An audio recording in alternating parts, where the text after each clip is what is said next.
ഇപ്പോൾ ഒരുപാട് പേര് പറയുന്നൊരു തിയറിയാണ്, അതായത് അവഞ്ചേഴ്സ് എൻഡ് ഗെയിമിൽ നമ്മുടെ ഡോക്ടർ സ്ട്രേഞ്ച് ആ 14 മില്യൺ ഔട്ട്കംസ് ആയിട്ടുള്ള ആ ഫ്യൂച്ചറൊക്കെ കാണുമ്പോൾ പുള്ളി ഒരെണ്ണത്തിൽ മാത്രമേ നമ്മൾ അവഞ്ചേഴ്സ് ജയിക്കുന്ന പോലെ ഒരു സാധനം കാണുന്നുള്ളൂ. അതാണ് എൻഡ് ഗെയിമിൽ നടക്കുന്നതെന്നും. ഇനി ഇതിനെ കണക്ട് ചെയ്ത് ഫാൻസ് പറയുന്ന തിയറി എന്താണെന്ന് വെച്ച് കഴിഞ്ഞാൽ, ആ ഫ്യൂച്ചറൊക്കെ കണ്ടപ്പോൾ നമ്മുടെ ഡോക്ടർ സ്ട്രേഞ്ച് താനോസിനെക്കാളും വില്ലനായിട്ട് ഒരു കാര്യം കണ്ടിട്ടുണ്ടായിരുന്നു.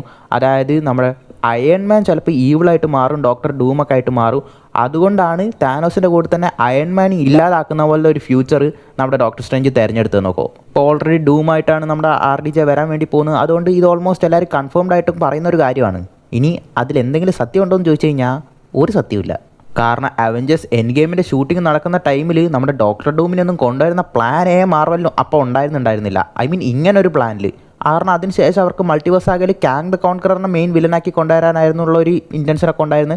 സോ ഡോക്ടർ ഡൂമിനെ നമ്മുടെ RDJനെ വെച്ചിട്ടുള്ള ഒരു പ്ലാനേ ഉണ്ടായിരുന്നില്ല. അതിനുശേഷമാണ് നമ്മുടെ കാങ് ദ കോൺക്കററിൻ്റെ സ്റ്റോറി ലൈനൊക്കെ ഫെയിലിയർ ആയിട്ട് പിന്നെ നമ്മുടെ ഡോക്ടർ ഡൂമിനെ കൊണ്ടുവരുന്നത് തന്നെ. ഇപ്പോൾ അതും നമ്മുടെ ആ ഫ്യൂച്ചറായിട്ട് കണക്ട് ചെയ്ത് നോക്കുകയാണെങ്കിൽ അതിന് ബന്ധമൊന്നുമില്ല.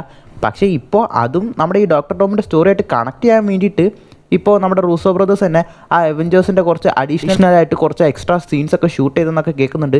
അതായത് അപ്പം പ്ലാൻ ഇല്ലായിരുന്നു, ഇപ്പം പ്ലാൻ ഉണ്ട്. അതുകൊണ്ടാണ് എക്സ്ട്രാ കുറച്ച് ഫുട്ടേജസ് അവർ ആ എൻഡ് ഗെയിമിന് വേണ്ടിയിട്ട് ഷൂട്ട് ചെയ്യുന്നത്. അപ്പോൾ താനോസിനെ കൊല്ലാൻ വേറെ പ്ലാനൊന്നുമില്ലേ? അതായത് ഇലുമിനാറ്റി യൂണിവേഴ്സിലൊക്കെ നമ്മുടെ ഇലുമിനാറ്റി മെമ്പേഴ്സൊക്കെ താനോസിനെ കൊല്ലുന്നൊക്കെ ഈസി ആയിട്ട് ആ ടൈറ്റനിൽ കൊല്ലുന്നൊക്കെ നമ്മൾ കണ്ടിട്ടുള്ളതല്ലേ. അപ്പോൾ എന്തുകൊണ്ട് ഇവിടെ പറ്റിയില്ല എന്ന്? ആക്ച്വലി ഇലുമിനാറ്റി യൂണിവേഴ്സിൽ വേറെ ഹീറോസ് ആണുള്ളത്. അവിടെ സൂപ്പർ ഓവർ പവർഡ് ആയിട്ടുള്ള ഹീറോസൊക്കെ വേറെയുണ്ട്. സോ അതുകൊണ്ട് നമ്മുടെ താനോസിനെ കൊല്ലാൻ എളുപ്പമായിട്ടുണ്ടാവും. പക്ഷേ നമ്മുടെ യൂണിവേഴ്സിലേക്ക് വരുമ്പോൾ ചിലപ്പോൾ താനോസിനെ അങ്ങനെ ഡിഫീറ്റ് ചെയ്യാൻ മാത്രമായിട്ടുള്ള പവർഫുൾ ഹീറോസ് ഉണ്ടായിട്ടുണ്ടാവില്ല. തോറൊക്കെ ഉണ്ട്, എന്നാലും പുള്ളി ആ സ്റ്റോൺസ് യൂസ് ചെയ്യുന്നതിന് മുമ്പേ തന്നെ ചിലപ്പോൾ പറ്റിയിട്ടുണ്ടാവില്ല. അതായിരിക്കും ആ 14 മില്യൺ ഔട്ട്കംസിലും നമ്മുടെ താനോസ് ജയിച്ചിട്ടുണ്ടാവുക.